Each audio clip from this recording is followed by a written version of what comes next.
Jadi ya seputaran itulah setiap hari rute kerjanya. Kerja sibuk sekali ya. Alhamdulillah disyukuri. Tapi kalau malam urus suami, anak tetap. Maksudnya yang nyinyir mungkin di luar sana, dulu kan buka kafe, masa menurun ke jadi ya kan? Pasti. Ya ada kan? Pasti, bahkan ada yang bilang, kok kenapa dokter jualan, kenapa dokter gantar. Nah, itu harus terus berpikir positif ya, Dok. Karena waktu itu orang tua betul-betul merasa kayak ini akhirnya kayaknya.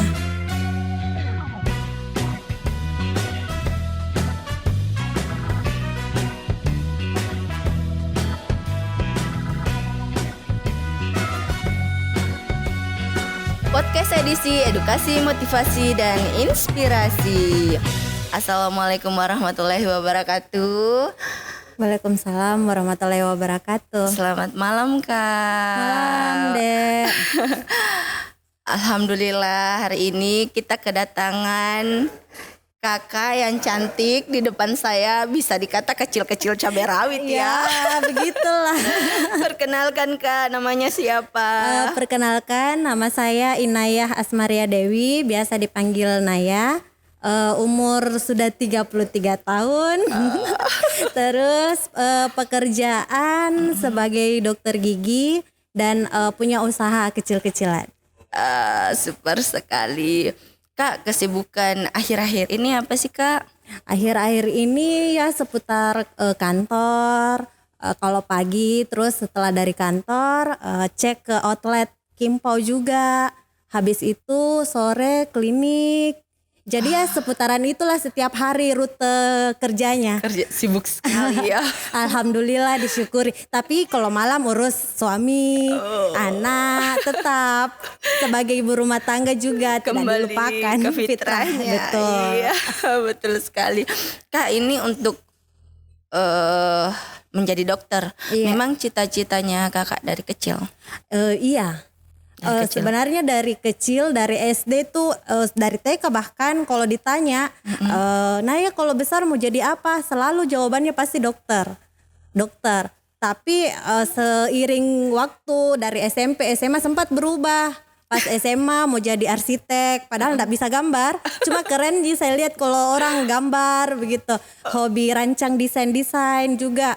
Terus masuk SMA, kuliah sebelum SPM kalau kita bebas tes untuk sebelum mau masuk perkuliahan kan ada namanya bebas tes. Nah, itu guru saya kasih kesempatan di situ. Inaya, alhamdulillah kan waktu itu dapat masuk 3 besar perankingan di SMA 1. Inaya mau daftar bebas tesnya di jurusan apa? Terus saya bilang kalau ada lowongan kosong untuk dokter ya boleh Pak. Saya bilang enggak bisa Mina dokter, ada yang isi, sudah ada yang isi untuk dokter umum karena perwakilan kan untuk satu jurusan 1 orang. Jadi kesempatannya di pilihan kedua dokter gigi. Ya saya bilang baru waktu itu bayangan untuk dokter gigi itu seperti apa belum ada sama sekali. Jadi bismillah saja dengan doa orang tua juga support. Dia bilang bismillah nak, kita dukung apapun pilihan tak. Jadi saya bismillah pilih bebas tesnya ke dokter gigi ya, Kak. Kayak gitu. Perjalanannya seperti itu. Jadi memang dari kecil saya panggilnya Dok Chan aja ya, lebih nyaman gitu. Boleh apa saja deh. Dari kecil ini Dok Chan sudah merupakan siswa yang berprestasi ya. Alhamdulillah. Dok, tanggapannya untuk sekarang kan masih corona ya. Iya. Corona sebagai dokter nih, tanggapannya corona di Bulukumba itu masih seperti apa sih? Covid di Bulukumba sekarang sudah turun kasusnya. Untuk yang pasien-pasien yang terkonfirmasi Covid sudah jauh menurun. Apalagi kan vaksin juga sudah gencar-gencarnya oleh pemerintah galangkan vaksinasi sampai ke desa-desa, bahkan sampai ke door to door untuk target sasaran yang divaksinasi kayak gitu. Jadi sudah mereda kasus Covid-nya. Sudah semakin membaik. Jadi semoga status pandemi di dunia ini segera dicabut biar kita bisa normal kembali hidupnya tanpa masker, tanpa jaga jarak ya boleh. Ini maskernya ini yang biasa kita agak bagaimana kalau terlalu lama sejam 2 jam oke, pasti kalau lama-lama juga engap. Kayak sesak apalagi Sesak, yang kalau mungkin petugas medis terbiasa pakai masker, tapi kalau orang awam biasa bukan petugas tenaga kesehatan kan tidak terbiasa mereka pakai masker. Betul jadi sekali. lain-lain dirasa Dok, pasti. ya. Kak, ini kan dahulu memang sudah merupakan cita-citanya. Iya. Dalam proses menggapai gelar dokter itu ada tidak kendala yang didapatkan? Luar biasa. Ternyata Cerita dokter sedikit. iya. Ini sebagai semoga orang tua yang berniat untuk menyekolahkan anaknya ke jurusan kedokteran, ada 2 kan, dokter umum, dokter gigi. Ternyata dokter umum dan dokter gigi ini sekolahnya beda banget. Tidak sama ya. Beda. Dokter gigi itu saya spesifik jelaskan ke dokter giginya saja. Jika kita kuliah di Fakultas Kedokteran Gigi itu kita sama perkuliahan itu sekarang sudah 6 semester kayaknya sudah bisa sarjana kedokteran S1 3 tahun. 3 tahun setengah sudah bisa dapat gelar sarjana kedokteran gigi S1. Setelah S1 lanjut lagi koas 1 tahun. Iya, koasnya itu sekitar 2 tahun, 1 tahun setengah sampai 2 tahun. Nah, di koas ini yang membedakan antara dokter gigi sama dokter umum. Kalau kami di dokter gigi itu, kalau kita koas kita kebanyakan ya rata-rata kita yang berupaya cari pasiennya. Berupaya cari pasien. Maksudnya begini, kita di kedokteran gigi itu untuk menyelesaikan satu kasus, kan ada urutan kasus yang harus kita selesaikan. Misalnya kasus gigi berlubang, berapa orang kasusnya, kasus gigi untuk yang kita mau cabut berapa kasusnya, pasien sariawan berapa kasusnya, ada semua poin-poin. Untuk menggapai poin-poin ini kita tidak bisa duduk diam di rumah sakit. Kenapa? Karena pasien yang mau datang ke rumah sakit itu sedikit. Sedangkan kita ini anak koas banyak. Iya, Kita betul banyak sekali. yang mau butuh pasien, butuh untuk menyelesaikan kasus ini secepatnya. Makanya kita yang aktif mencari pasien. Itu mencari pasiennya turun Langsung door to door. Langsung sampai kayak kita bilang, ya permisi ibu, kami anak dari kedokteran gigi, ada gigita yang berlubang atau ada gigita yang bermasalah, boleh kontrol ke rumah sakit, ini kontakku. Iya seperti itu. Kita harus aktif biar cepat, karena kalau kita cuma nunggu, memang ada beberapa pasien datang ke rumah sakit untuk berobat memang karena ada keluhan penyakit giginya, tapi kita banyak. Maksudnya anak koas ini ratusan, sedangkan kalau pasien sehari datang cuma 20-30 pasien kan pasti ada yang tidak dapat. Jadi itu yang saya bilang, kita yang harus aktif mencari pasiennya biar cepat selesai. Lagian mungkin di luar sana juga sebagian banyak yang menyepelekan. Aduh kepleset.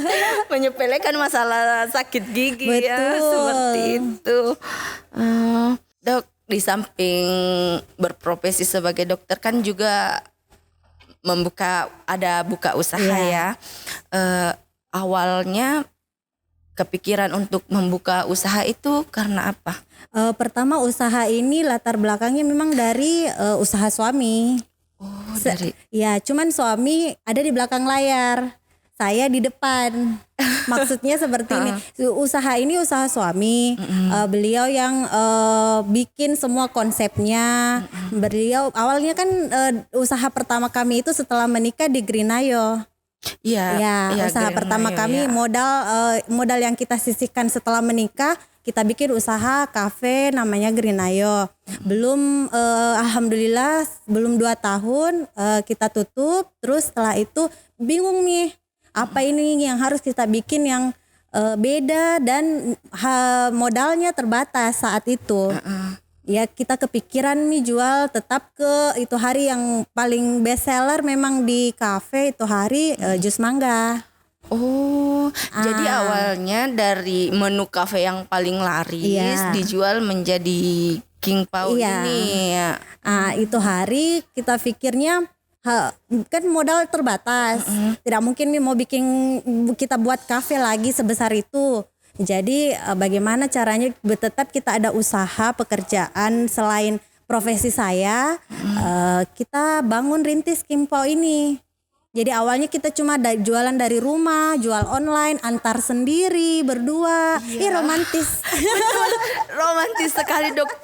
Pernah, tapi mungkin Dok Chan belum tahu saya. Saya lihat dulu Bapak Udi selalu di depan kafe ngantar pakai catering sudah box makanan itu bertumpuk di depan.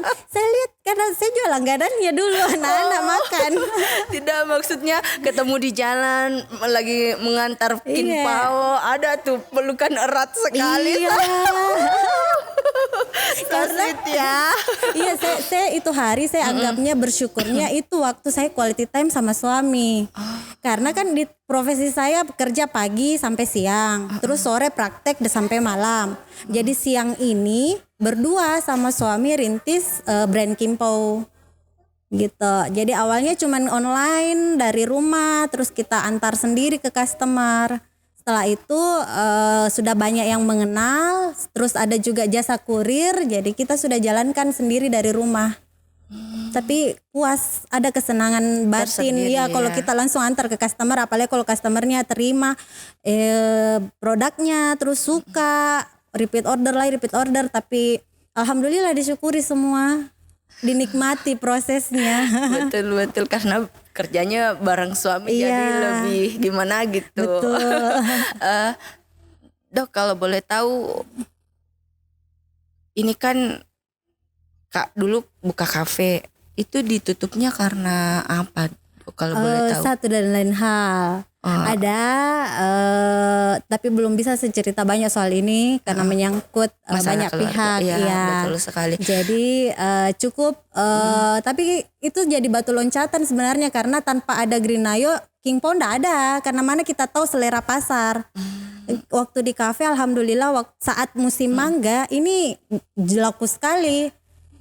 Produk ini jus mangga ini, makanya karena itu kita terinspirasi untuk bikin satu produk yang bisa fokus. Tidak, tapi kan begini, banyak tuh maksudnya yang nyinyir mungkin di luar sana, dulu kan buka kafe masa menurun ke jadi ya kan? Pasti ya, ada kan? Pasti, bahkan ada yang bilang kok kenapa dokter jualan, kenapa dokter gantar. Nah itu banyak ada beberapa ndak semua juga saya dengar. Cuman saya prinsipnya selama saya bisa berusaha dan ada tujuan yang saya mau capai, saya fokus. Apapun omongan orang di belakang sana saya enggak masukkan ke hati, jadi motivasi saja, bilang ini cuma proses, nanti akan indah pada waktunya. Kita tidak akan di titik ini terus tapi ini bagian dari proses dan kita semua orang pasti mulai dari nol.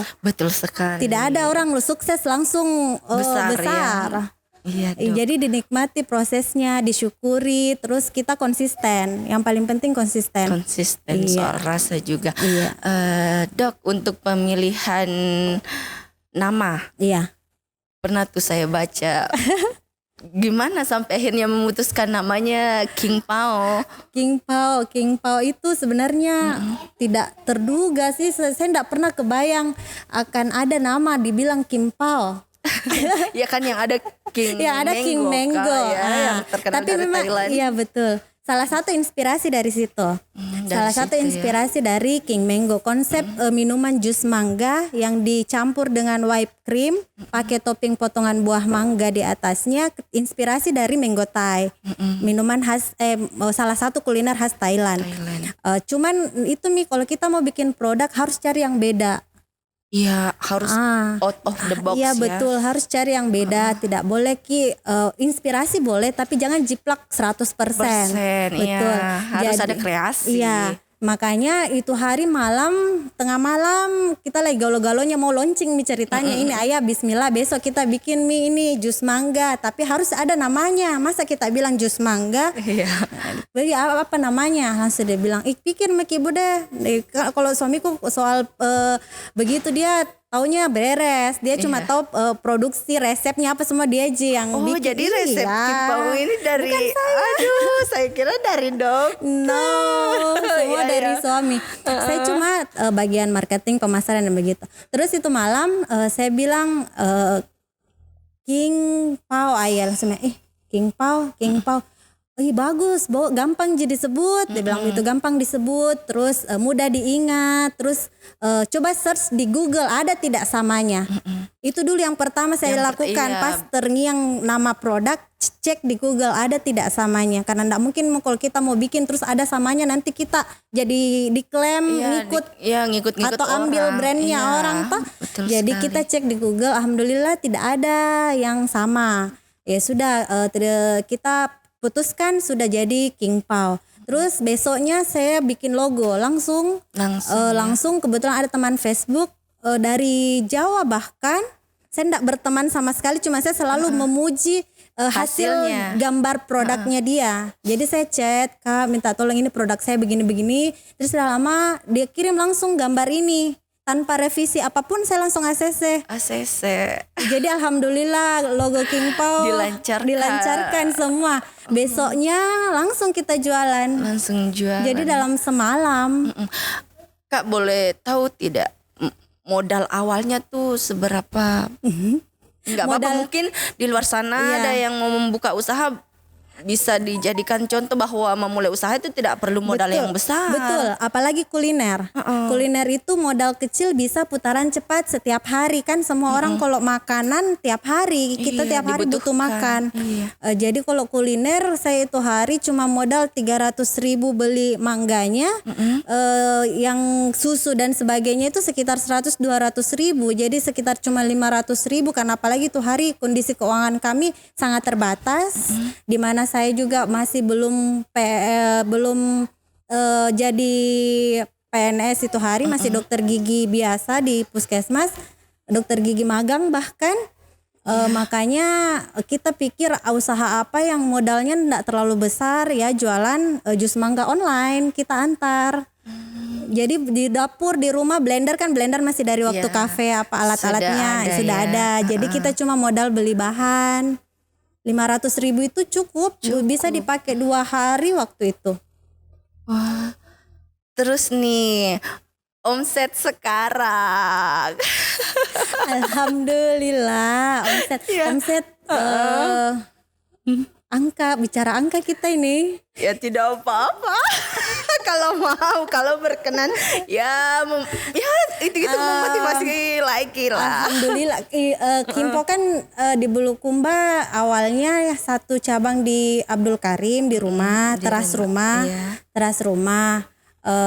Terus sejak kita berpindah di Muhammad Hatta di cabang kedua itu alhamdulillah omset semakin meningkat. Di situ mungkin karena tempatnya juga mudah, yang sebelumnya customer tanya di mana Kimpo lewat sini susah dijelaskan, sudah di daftar Google Maps pun masih susah orang dapat. Jadi kita pikir ada peluang dapat tempat, alhamdulillah. Jadi pas sejak di situ peningkatan omsetnya drastis meningkat, alhamdulillah. Jadi kemarin saya target anak-anak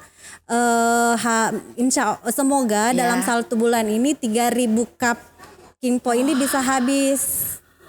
Masya Allah. Tapi ternyata ini kan sudah tanggal berapa sekarang? Tanggal 29 ke 30? 30. Nah, di tanggal 30 ini masih ada di rumah cup sekitar 300. Wah, berarti 2.700-an ya habis. Alhamdulillah. Masya Allah, yang namanya rezeki. Terus Kak cabangnya sendiri sekarang ada 3. Yang di Bulukumba 2, ada di Makassar 1. Yang di Makassar yang jalankan siapa? Di Makassar ada sepupu satu kali saya yang jalankan, dan alhamdulillah sudah 2 bulan berjalan. 2 bulan Iya. berjalan ya Kak. Untuk karyawan sendiri sekarang sudah ada berapa Kak? Yang karyawan operasional yang di Muhammad Hatta 1, yang di rumah saya sama suami. Jadi tetap sistem kami itu kami menggaji diri dari Kimpau, bukan bilang kita owner terus kita pegang semua uangnya. Saya gaji diriku dari Kimpau, saya gaji kayak begitu. Karena yang pegang semuanya kan suami, jadi dia yang kasih ke saya. Oh, tetap dapat bagian, tetap. Tidak lolos. Karena saya kan cuma bagian marketing. Semua tetap suami. Tetap suami ya Kak. Iya. Terus untuk kan bagian promosi tapi kebanyakan depan layar Kak ya. Itu cara bagi waktunya deh. Siang ke praktek. Pagi ke puskesmas Bontotiro. Siang cek ke Kimpau, ke outlet. Pagi sore ke klinik. Malam biasa sampai suami. malam quality time sama anak suami, sama ya, suami. maksudnya begitu. Berarti padat jadwalnya setiap hari. Untuk menjaga stamina gimana sih Dok? Kok bisa gitu padat sekali jadwalnya? Sebenarnya saya untuk kesehatan paling cuma minum air putih, jangan dilupa bawa tumbler. Tapi biasa juga saya lupa, jadi paling di kantor intinya minum air putih. Sering kalau vitamin multivitamin iya, tapi paling seminggu 3-4 kali, kecuali kalau lagi rasa-rasa badan tidak enak ya harus tiap hari minum multivitamin. Dok, selama ini Kimpau berdirinya di saat corona. Sebelum 2018. 2018. Iya. Suka dukanya deh selama membuka usaha itu. Usaha Kimpau suka dukanya pasti namanya jualan, ada waktunya laku banyak, ada waktunya masanya sepi. Yang paling dukanya itu kalau bukan musim mangga. Oh iya. Tahu kan? Susah di mana carinya bahannya. Iya. Jadi dulu itu 1 tahun pertama Kimpau musiman. Oh. Jadi kita jualan di saat musim mangga. Musim mangga. Kalau bukan musim mangga sudah hilang. Jadi mutar otak lagi. Jadi pas masuk tahun kedua di 2019 kita pikir lagi bagaimana masa kita cuma jualan saat musim mangga, harus ada menu apa lagi kita buat yang tidak bergantung sama buah mangga. Muncul lagi Kimpau Yakult, Kimpau Squash, yang minuman-minuman yang pakai ekstrak mangga, tidak harus pakai buahnya. Toppingnya kita ganti dari kalau buah mangga ndak ada topping, pakai topping jelly. Yang kayak gitu. Jadi suka dukanya tantangannya sih ke bahan bakunya. Bahan bakunya mangga yang musiman, ndak setiap saat ada, beda kayak apel ada terus, pisang ada terus. Tantangannya di situ. Tapi yang jelas kita konsisten niat. Saya cari mangga sampai ke luar Sulawesi. Oh, sekarang sudah ready setiap alhamdulillah. hari. Alhamdulillah. Semoga bisa. Sebenarnya waktu mangga sekarang ini masih mudah didapat. Nanti sekitar bulan April itu mulai susah. Oh, mulai susah. Maret April mulai susah cari mangganya. Jadi itu tantangannya di situ. Nanti akan ada inovasi apa lagi yang harus kita bikin begitu. Iya, biar kita tetap jalan. Karena kan selera masyarakat tuh. Dan jangan cepat puas dengan hasil yang disyukuri, bersyukur, tapi jangan cepat puas. Harus ada inovasi terus. Iya, Dok. Terus selama corona berdampak enggak sih? Selama COVID penjualan karena kita jualannya online, jadi alhamdulillah tidak terlalu, justru tetap jalan penjualan karena kan memang kita take away. Awalnya konsepnya take away, bukan makan di tempat. Bukan. Iya, jadi lebih banyak, apalagi sebelum ada outlet kan kita dari dapur rumah. Dapur rumah. Iya. Jadi kurir nunggu di teras rumah. Kita proses blender jusnya di dalam rumah, selesai kita kasih take away ke kurirnya. Jadi alhamdulillah selama pandemi penjualan ada banyak, sedikitnya tetap omset menurun karena mungkin pendapatan masyarakat juga kan menurun semua pada saat itu. Tapi alhamdulillah ada saja pembeli dalam 1 hari. Disyukuri. Iya, betul sekali, Dok. Terus Ada selama membangun bisnis ini ada kerugian tidak yang pernah dialami? Kerugiannya pada saat Greenayo tutup. Greenayo tutup. Tapi saya pernah dengar satu cerita nih dok ya. Pada saat Omah sakit katanya ya. Oh iya. Bisa ceritakan? Aduh. Saat itu. Masa-masa COVID itu saya ingat sekali. Aduh. Itu saya ingat sekali bulan Agustus, akhir Juli. Akhir Juli. Kita diberi cobaan. Satu keluarga terkonfirmasi COVID. Alhamdulillah itu dimulai dari alhamdulillah saya sehat. Alhamdulillah saya sehat, jadi bisa jaga orang tua. Yang pertama saat itu akhir Agustus orang tua saya, ibu saya bawa ke rumah sakit karena sudah lemas sekali dan dia tidak pernah sakit kayak begitu. Seperti itu. Dibilang sakit apa kayak ini, mungkin flu tidak juga, sakit kepala juga tidak. Itu hari saya pulang praktek, saya lihat ibu sudah lemas, saya tensi 60. Tensinya 60, enggak tahu per berapa, lemas sekali. Langsung saya bilang UGD. Kan sudah 2 hari memang saya bilang ayo Mi ke rumah sakit. Enggak mau, orang tua kan, namanya orang tua. Saya bilang ayo Mi ke rumah sakit, enggak mau. Pas itu hari pulang praktek sudah pucat sekali, lemas sekali, saya tensi 60, 70, enggak teraba Mi nadinya, lemah sekali. Jadi saya bilang UGD, ayo Mi Bu. Ya sudah, ibu saya masuk rumah sakit di tanggal mulai 29-28 Juli itu masuk rumah sakit. 4 Agustus kan ulang tahun anak saya, ulang tahun saya. Ada di rumah sakit saya pada saat itu. Ya sudah, anak-anak kalau ulang tahun kan pasti excited sekali. Iya, pasti maunya ada hal khusus yang dilakukan sama orang jadi tua. terlewatkan lah itu masa-masa itu. Terus 2 minggu ibu saya di rumah sakit. Ayah saya di rumah pun memang sebenarnya sudah sakit, tapi ayah saya di rumah itu rawat jalan. Saya cuma kontrol ke dokter spesialis paru saat itu. Tapi ayah saya semakin merasa tidak berdaya, dia lemas, tidak bisa jalan, bangun pun dibangunkan, tidak ada tenaga, dan dia tidak mau makan sama sekali. Dia minta, ayah saya yang minta ke rumah sakit. Tapi saya bilang jangan dulu, karena saya yang rawat ibu. Kalau pasien COVID itu kan dijaga, harus satu orang itu terus, tidak boleh ganti-ganti, tidak boleh berganti, dia terus di situ selama 2 minggu ini. Jadi saya bilang keluar dulu ibu, baru ayah masuk. Jadi yang rawat ibu di rumah, ayah di rumah siapa? Adik saya. Oh adik. Saya 2 bersaudara, adik saya laki-laki, jadi itu yang rawat ayah saya di rumah. Jadi usaha pada saat itu Kak yang tutup semua. Dan saya cuma menghilang saja tanpa ada informasi sama sekali kepada karena masa itu kan dibilang Pak COVID itu masih bagaimana sekali. Beda kayak sekarang nih orang cuek nih, dibilang COVID cuek nih orang. Dulu pada saat itu masih jadi momok masih banyak orang takut jadi saya cuma menghilang saja dari media sosial selama 1 bulan karena ayah saya masuk rumah sakit pertengahan Agustus sampai akhir Agustus sekitar 10 hari. Jadi selama bulan Agustus kami tutup tanpa kabar apapun. Tanpa kabar. Tapi pada saat itu pasti bahan baku ada Kak. Jadi bagaimana tuh nasibnya? Alhamdulillah itu hari saya waktu ibu saya mau masuk rumah sakit, saya baru habis beli mangga 2 juta. Saya beli mangga 2 juta. Terus besoknya ibu saya masuk rumah sakit.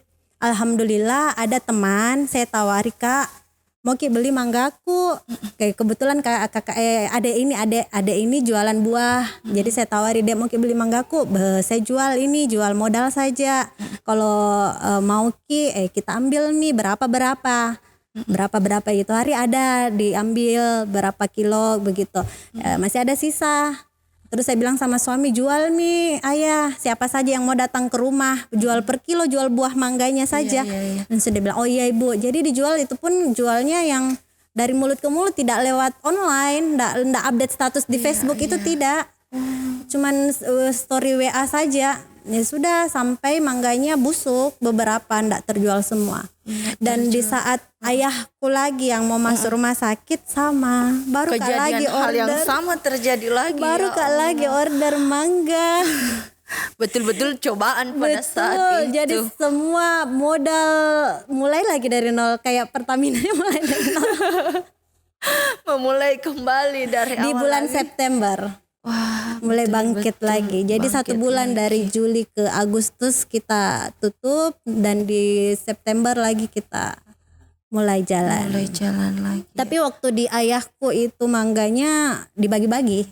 Dibagi gratis ke orang-orang.